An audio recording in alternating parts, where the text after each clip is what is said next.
Hi, we are in Saligaon at the beautiful Salmona Spring, and we have with us here a person who literally saved hundreds of lives during the second wave of the COVID-19 pandemic. We have with us here Ashley Delaney of Saligaon. Hi Ashley. Hi Andrew, thank you for having me here. Ashley, this was the night of May 4th, 2021. You were in the GMC and everybody saw a post out on Facebook calling frantically for help that the oxygen supplies were running out at the GMC. Can you describe that night? What happened there? Okay, so the night of May 4th, I had already been in GMC for a couple of weeks taking care of my father-in-law. I used to spend practically every night there, and what had happened was for the week leading up to that particular night, there had been a lot of news items in the papers about the oxygen supplies going down, and in reality it was happening because we were seeing every night people dying, gasping for breath, and we had not realized that it was due to lack of oxygen. However, on that particular day that I put out the appeal, since afternoon, one entire ward opposite where my father-in-law was just ran out of oxygen, and people were waiting for the oxygen cylinders to come in. And I was already helping out a lot of people with their admissions and all at that point of time. And some of the relatives over there, they desperately came up to me. They saw me helping out.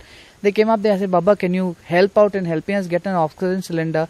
At that point of time, after I spoke to the nurses on duty, they said, "We can't help it. We have already asked. We have not got anything." And that's when I realized that the situation had become really desperate, and we couldn't just depend on 1-2 people of the administration. We had to go up further, which is why it led me to push out the desperate appeal on Facebook. It was the only social form of media which I was on. So I just put it out in a desperate attempt to get some attention in, to get help out, because in a ward of 80 people, there were nearly 147 plus relatives over there, and there was no access to any oxygen. We couldn't have 147 deaths on our hands. It was just rising at that point of time. So I didn't think, I just felt I should act, and I had to save those people. So can you tell us what happened after you put out that post?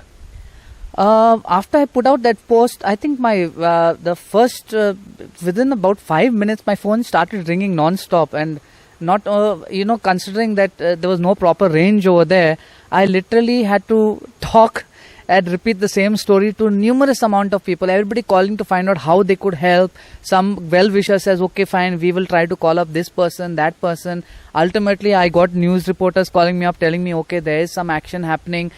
Can you verify whether cylinders are coming in? Can you check and see how many people have died?" And I was giving them information. At the same time, I was trying to help people in, and it took at least around maybe 4 to 5 hours, but then help slowly started trickling in. But by then it was a little too late. I think a couple of them had already succumbed due to the lack of oxygen. But I believe that timely intervention actually helped save a lot more lives than what we would have lost that night. Ashley, there were many people who died without their families around them, because people were not allowed to be in touch with their families, or families were not given access to the GMC. So you were literally the last person that people saw before they passed away. Can you describe to us those moments, and what did they tell you in those last moments? So I think I've had the privilege of being at the bedside of quite a few people, as you said. The only reason being that the relatives were either too scared to come close and comfort them, or most of them just didn't have anybody because of their old age, and they had people staying outside. I think the common refrain through every single person who expired that I knew of, who was next to me, was, "Baba, I want to go home." These are very common words, and it still haunts me, because my neighbor, my very own neighbor, just before he had a stroke, 2 days before he expired, his last words to me was, "Ashley, take me home, take me home." He kept on repeating that, and it still pains me to this day that I couldn't fulfill so many of their wishes. People whom I knew, people whom I didn't even know, but yet telling me, "Please stay with me, stay with me." They wanted that comfort. Ashley, any message that you would give out? Now we are in the middle of the third wave. Firstly, what do you think can be done?